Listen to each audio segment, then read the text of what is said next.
Hi YouTube, it's Catherine Michele.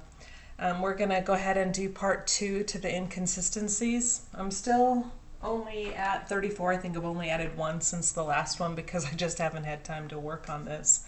But we will be going through 21 through 34 today. I know the camera's kind of far away, so I'll still read them to you. Now, on with the consistencies. 21 is: when the police left the scene of the crime, they had already predetermined by this point that David was guilty of murder-suicide. They walked out with, as evidence in their hands, so to speak, were 6 casings, 1 unspent cartridge, and 3 fragments. They left the scene with 3 fragments only, and because of that, my assumption is that they determined it was murder-suicide because they felt they had 3 fragments, therefore 3 bullets. That fit their theory of he shot Raniya, Komel, and then himself. Those were what those three fragments were. However, testing proved that the 3 fragments they walked out with all belonged to Komel. They left the scene saying David committed murder-suicide without having evidence to prove that theory. That's huge. That is wrong, completely wrong. No police officer or investigator worth their salt in anything should have made that predetermined judgment. Leaving a scene with only 3 fragments and then assuming because you have 3 bodies that is what happened is inept, it is wrong, and actually you should be, I don't know, I can't even think of the word. I'm so frustrated. How can you justify those actions? When the testing came back, all 3 of those fragments that the police left with that day belonged to Komel. All 3 of those had her blood and her hair only. That's it.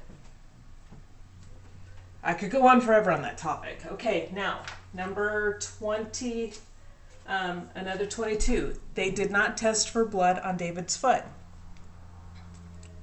They didn't even swab it. They didn't test it, but yet they assume and they go ahead and say that he left the kindergarten artwork footprints.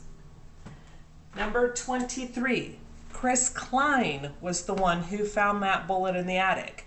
Chris Klein was the one who called the police and said he was there with Dan Sr., David's father.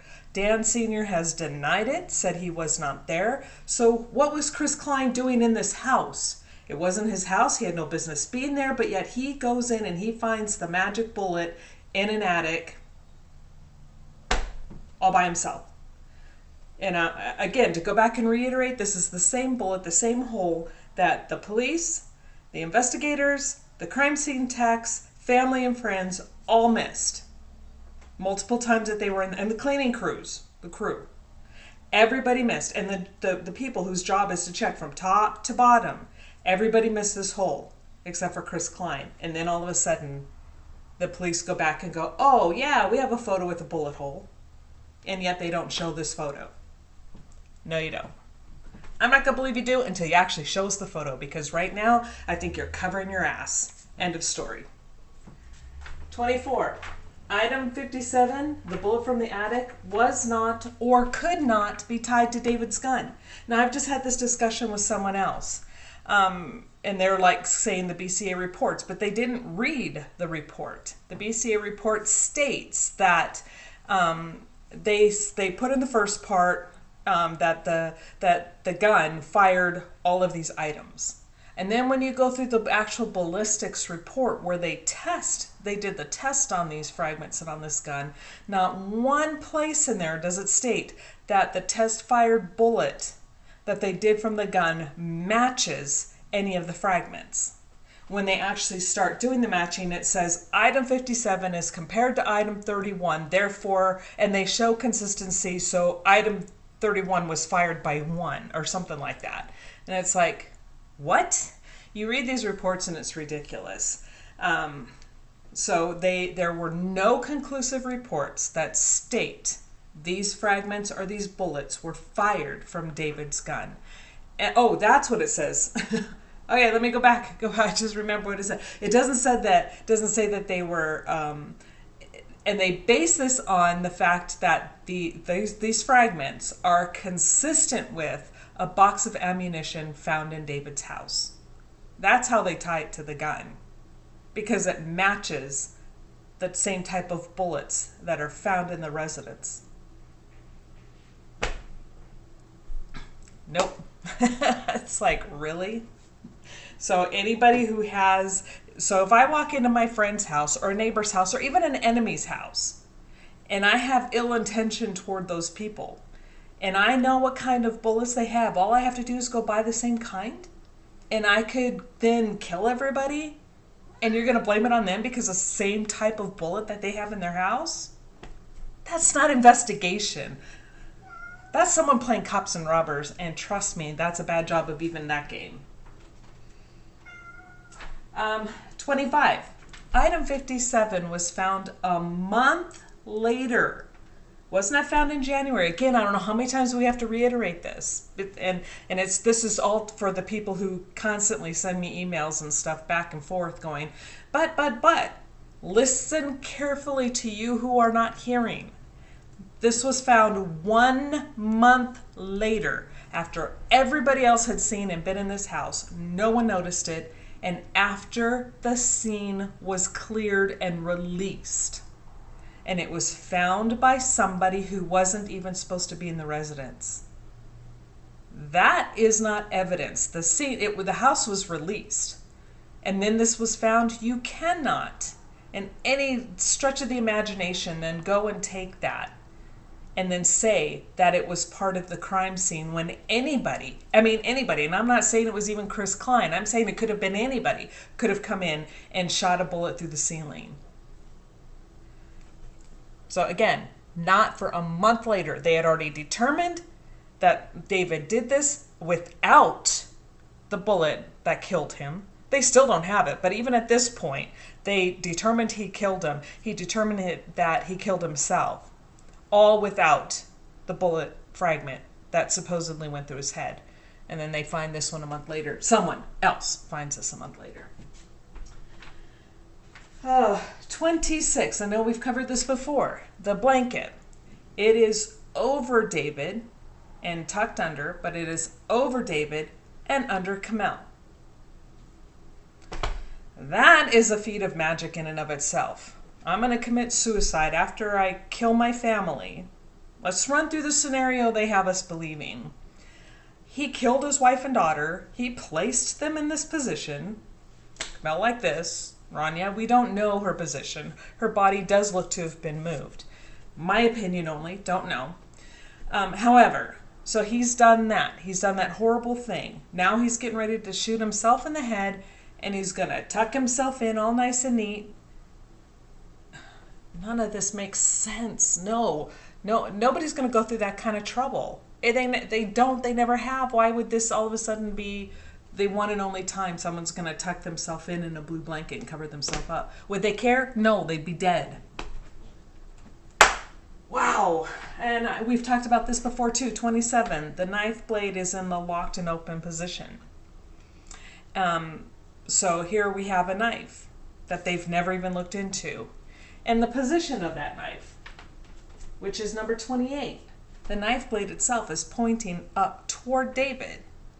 Now, if you're holding a knife and you're doing whatever, even if you're just holding it, you wouldn't hold it like this with a knife like this and then drop it next to your leg so it's pointing this direction. You always hold it this way with the blade pointing out. What school did these guys go to? Okay, number 29. Decomp does not equate to 3 weeks, 4 to 7 days, 10 days at most. This 10-day time frame with everything that I have been researching is really what comes into play. Everything fits with the time frame. The amount of water in the dog's condition, the food on the counter, the decomp of their bodies, the time frame of when they were last probably physically in that house, dead or alive. The 10-day time frame fits, but yet that is something that the police have not looked into. Number 30, paleo was thin and dehydrated. Okay, so does that sound like a dog who's been sustaining itself on its owners?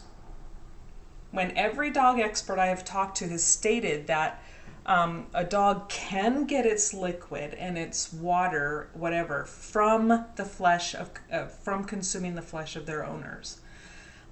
So if Paleo had been eating 2 heads, 3 hands, and an arm only, which, why won't we get started on that again?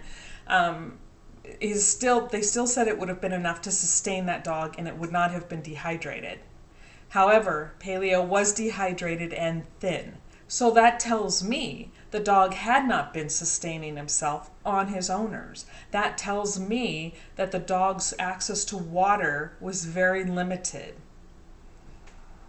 So it's pretty convenient. All of a sudden, a neighbor checks just in time for, and I'm not saying the neighbors did this. I am saying it's convenient that all of a sudden they decide to go check this day.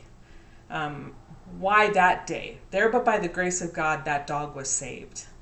End of story, because Paleo probably would not have lived much longer, another day if that, because Paleo refused to eat the abdomen of its owners. What does that tell you, people? The dog is not guilty.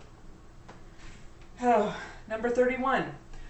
No pools of blood anywhere. Again, when you read these reports, it states that they walked in and there's blood everywhere. But you look at the photos that they give you and there isn't blood everywhere. There's a few small spatter spots on the floor and on the wall, but that's it. There are no pools of blood, not under the bodies, not on the floors, nowhere. For the amount of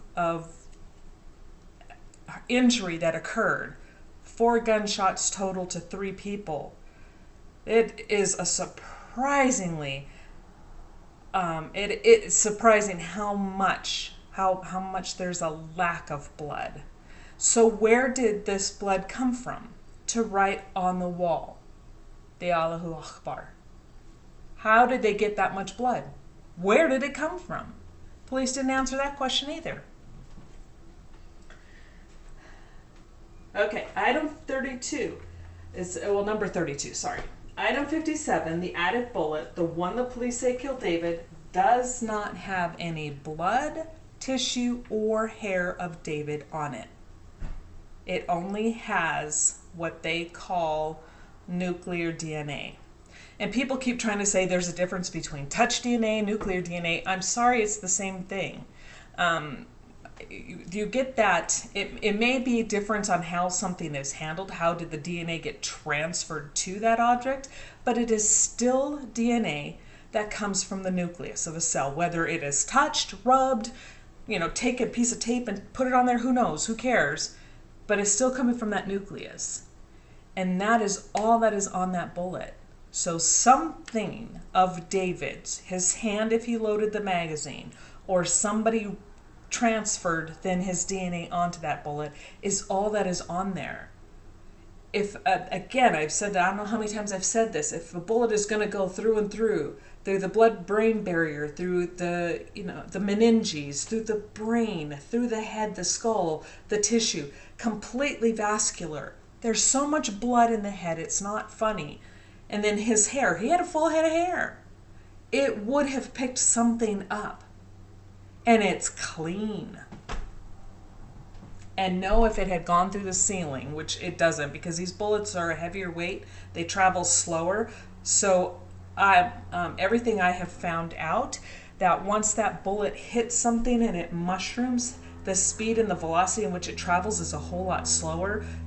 So in order for that to go through and then to shoot straight up 6-7 feet and then in through a ceiling, which it doesn't even look like it was mushroomed when that bullet hit the ceiling anyway.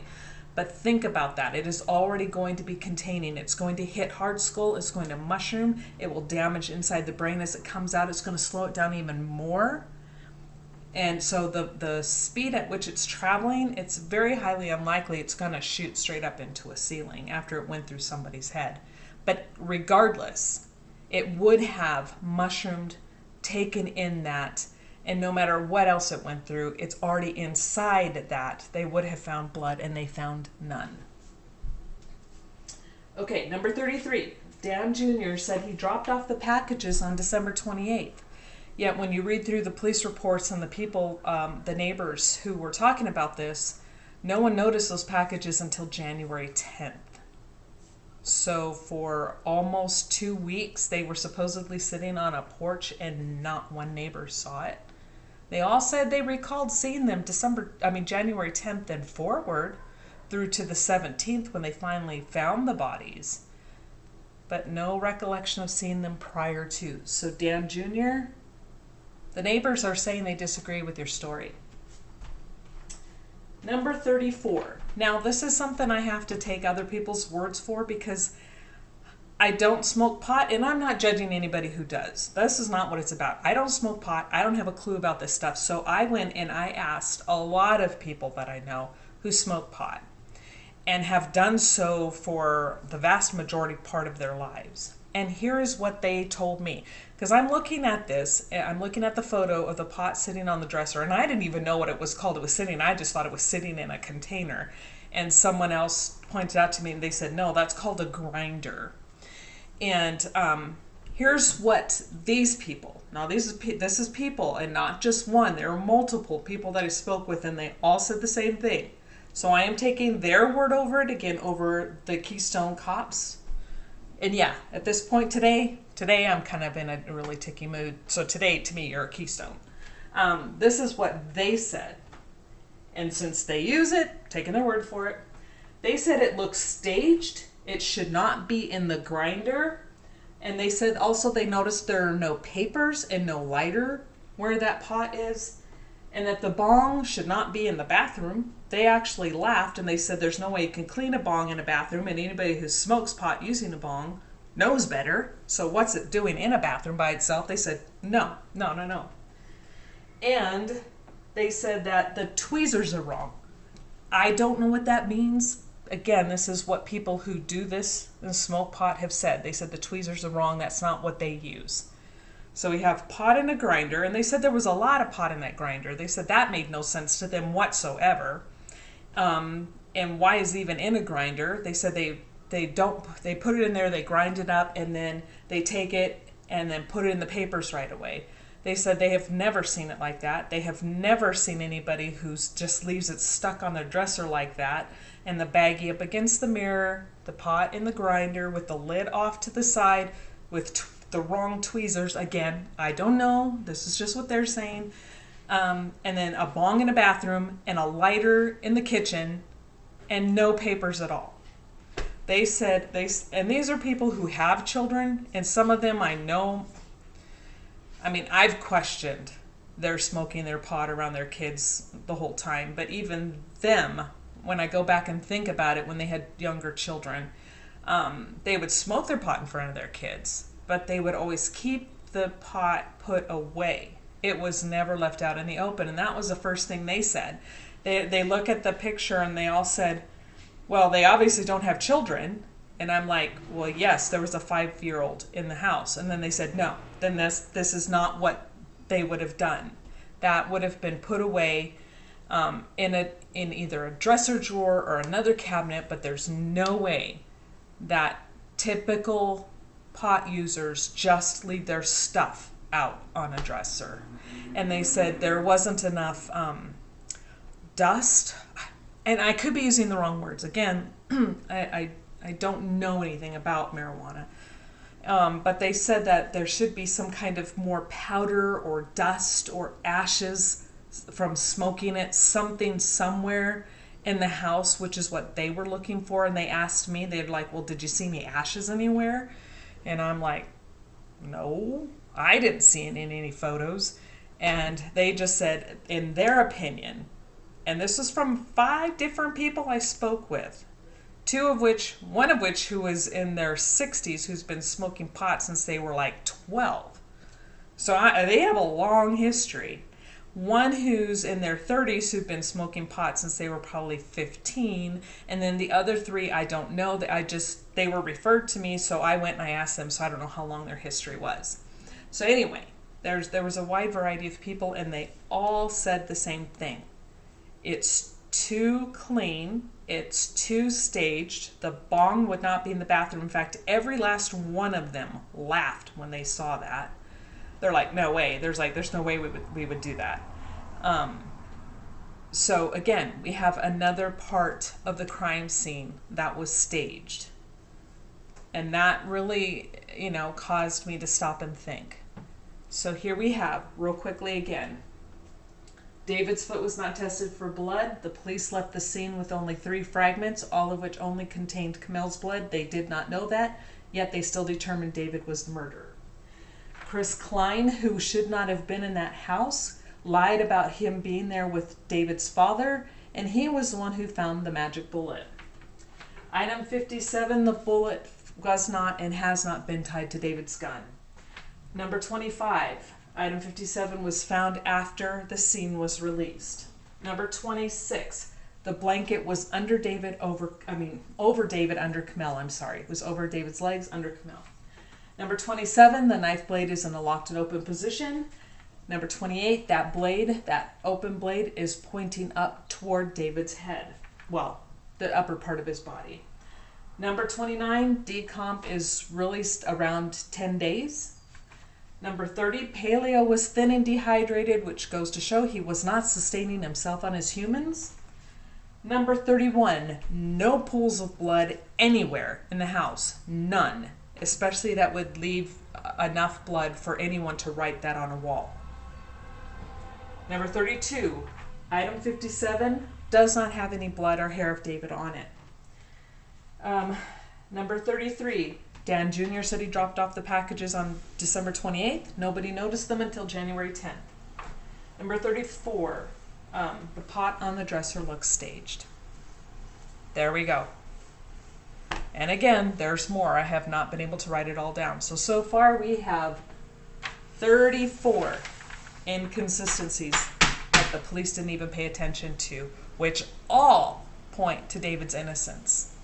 Not one of these point to David being the guilty party. So think about that and write down below and let me know in the comment section what you guys think. And if you've noticed something else, if you've been reading or following up on the case and you see something or have noticed something that I haven't put up here yet, please feel free to write it down and I will include it. Have a great day.